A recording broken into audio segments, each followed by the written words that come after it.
بسم الله، السلام عليكم ورحمة الله. عزومتنا النهاردة بحرية كده وجميلة وحلوة قوي. نغير بقى جو الطبيخ بقى كل شوية، واللحوم والفراخ والحاجات دي. ندخل بقى على المأكولات البحرية والأسماك، اللي هي بتتاكل بقى مهما تقعد تتاكل، وخفيفة وحلوة قوي. يلا بينا بقى نبدأ كده مع بعض ونعمل شوية شوربة سفود خفاف كده. برضو لازم مع رمضان لازم يكون في طبق شوربة كده كل يوم. شوربة سفود بقى، شوربة لسان عصفور، شوربة خضار، أي حاجة أي حاجة بتعمليها لازم تدخلي جواها شوية شوربة كده، علشان المعدة بتكون قافشة، ولازم تفك بقى معانا كده بشوية شوربة دافيين كده على الفطار. انا طبعا دي حلة سخنة على النار، هنزل فيها كده بحبة زيت او سمنة او اي مادة دهنية انت بتستخدميها. هنزل كده بحتة من البصل وحتة من الثوم. انا بخزنهم في الفريزر، فبقول حتة، انت مش بتخزني. بصلية صغنونة جدا، ومعاها 3 4 فصوص من الثوم، وتشوحيهم بس تشويحة كده بسيطة، وتنزلي عليهم بالسيفود بتاعك الجاهز. ده سيفود جاهز جدا، عادي جدا، من السوبر ماركت. انا مش جايباه من عند السماك ولا حاجة، ده جاهز. بس هو الافضل انك بتجيبيه من عند السماك بقى، بتعملي تشكيلة بس. ده شغال برضو حلو قوي قوي قوي. طبعا الجندوفلي بقى والكابوريا والحاجات دي لازم تتغسل جدا. انا بغسلها كويس قوي، وبطلع اي رمل فيها كده، واي الخيط الرفيع اللي في الجمبري. ولازم بقى احط له بقى شوية ليمون كده، وانقعه فيها كده شوية قبل ما استخدمه. حطيتهم كده وقلبتهم كده على البوتاجاز لحد ما اللون بتاعهم يبقى اورنج كده بالشكل اللي انتوا شايفينه ده. اللون هيتغير بتاع الكابوريا والجمبري. وهنزل عليهم بقى كده دلوقتي بشوربة مغلية او بمية مغلية. انا مية غليتها في الكاتل عادي جدا، بس ما جاتلكمش الصورة بتاعت الكاتل. مية مغلية، او اسيبها كده واروح بقى جايبة كوباية من اللبن. اللي انا بصفيها دي كوباية من اللبن، وبحط عليها معلقة من الدقيق. كوباية من اللبن وعليها معلقة من الدقيق.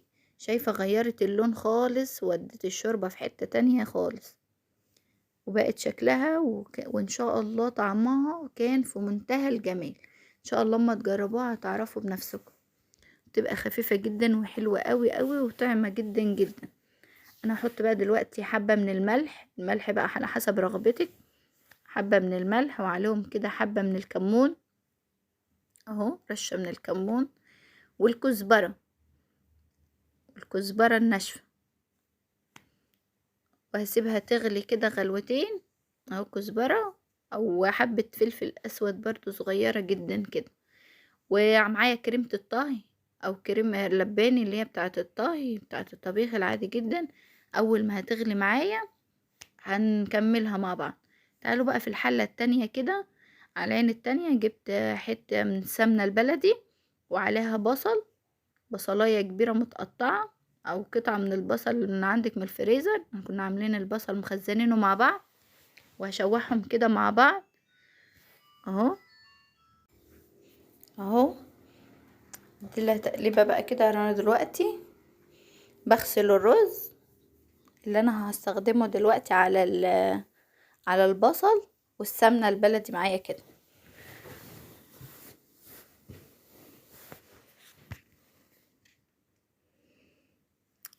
انا بقى بوريكم كده دلوقتي شوربه السيفود بعد ما غلت اهي معايا. اسيبها بقى تغلي كده، واروح حاطه بقى دلوقتي الكريمه اللباني. اهو الكريمه اللباني اللي انا وريتها لكم كده، تقدري تستغنى عنها خالص عادي جدا، او معلقه من القشطه اللي هي بتطلعها من وش اللبن، او قشطه جاهزه عادي. بس هي الكريمه بتعزز الطعم وبتخلي قوامها في منتهى الجمال. عايزه تقليها بتزودي معلقه دقيق، وعليهم معلقتين من اللبن كده او الميه، وتضيفوهم ليها. مش عايزاها تقيله وعايزاها سمكها زي ما انت شايفاها كده، تبقى حلوه قوي قوي. انا جبت حبة كده من البقدونس وهحطهم عليها كده وادي لها تقليبة اهو. اقلبهم كلها كده ببعض، وهطفي عنها بقى واغرفها معاكم ان شاء الله. هوريها لكم ساعة التقديم باذن الله.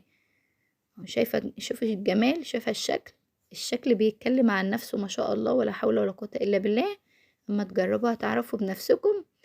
ريحة بقى ما فيهاش اي زفارة، طعمها تحفة وفي منتهى الجمال. والكابوريا شايفة اللون بتاعها جميلة جدا، والجندفلي بقى وبلح البحر وفواكه بقى، كل الحاجات دي كلها في الشوربة بتاعتنا. هي بقول لكم الشوربة الجاهزة فيها كل المكونات بتاعة السي فود. هسيبها بقى كده دلوقتي، انا كده طفيت عنها. تعالوا بقى نكمل في الرز. اهو بقلب في البصل كده شوية، وكده غسلت الرز اهو وسبته يتصفى شوية في المصفى، ونضيفه على البصل بالسمنة البلدي او اي سمنة، بس هو كان بالسمنة البلدي طعمه في منتهى الجمال والريحة روعة. اديله بقى تقلبتين بس كده بصوت. انا مش بخلي الرز اسيبه يتشوح كتير على البوتاجاز، لا، بديله تقلبتين بس كده في المادة الدهنية واضيف عليه المية. كده حطيت له حوالي نص معلقة صغيرة من الكركم، علشان انا عايزة لونه اصفر. عايزة تعمليه من غير كركم بتخلي لونه ابيض عادي جدا. ورشة من الملح. الملح برضو زي ما قلتلك على حسب الرغبة وحسب ذوقك انتي. وهجيب له دلوقتي مكعب من مرقة الدجاج، مكعب مرقة بس كده بيظبط الطعم معايا، وساعات بستغنى عنها خالص. يعني انا مش دايما في استخدام مرقة الدجاج عشان مش صحية، فعادي لو عندي بحط، مش عندي بستغنى عنها خالص. اديلهم بقى تقليبة بس كده ان هو ادخل التوابل اللي انا حطيتها في الرز، وهجيب عليهم مية مغلية دلوقتي وهضيفهم عليها. المية بقى بتكون المية قد الرز، وانا بزيد عليها نص عقلة من الصباع كده زيادة. يعني انا بحط لكوباية الرز المصري كوباية وربع مية. في اللي بيقولك كوباية على كوباية الرز، لا، انا بزود الربع. وشوفي بقى الرز وشوفي الجمال بتاعه. كايليها عايريها بقى انت كده بالمعيار. اعملي كوباية رز عليها كوباية وربع مية، وتعالي شوفي الرز بتاعك. ما تفتحيش عليه لما يستوي. اوعى الرز يتقلب بعد وهو اثناء ما هو على النار. هو مجرد ما انت قلبتيه وهو فيه المية كده او الشوربة، مجرد ما انت قلبتيه وهو لسه كده، ما تحطيش فيه المعلقة تاني. دي نصيحة لنجاح الرز، نصيحة محدش هيقولها لك. لازم ما تقلبيش الرز. اول ما بتقلبي الرز وهو على النار تاني بعد المرحلة دي، بتلاقي الرز معاكي، يعني مش عارفة اقولك ايه، زي بيقولوا محصول كده، مش بيمضغ، مش في رزاية مستوية ورزاية نية، لا. ده اللي بوريلكوا دي اصابع سوريمي، اللي هي اصابع الكابوريا اللي جاهزة. الكيس رخيص مش غالي. انا هقطع منه واحدتين كده واحطهم على الرز. بيخلوا الرز طعمه في منتهى الجمال، لانه مع السمك بقى، مع السمك والسيفود لازم كده اي حاجة تطعم معايا برضو وتديلي شكل وديكوريشن كده في الاخر. اهو بقطع كده واحدتين اهو، واحدتين تلاتة بس كده مش كتير، وهغطيه. من ساعة المرحلة دي ما تمديش المعلقة في الحلة الا اذا استوى بالشكل اللي انت شايفاه قدامك ده.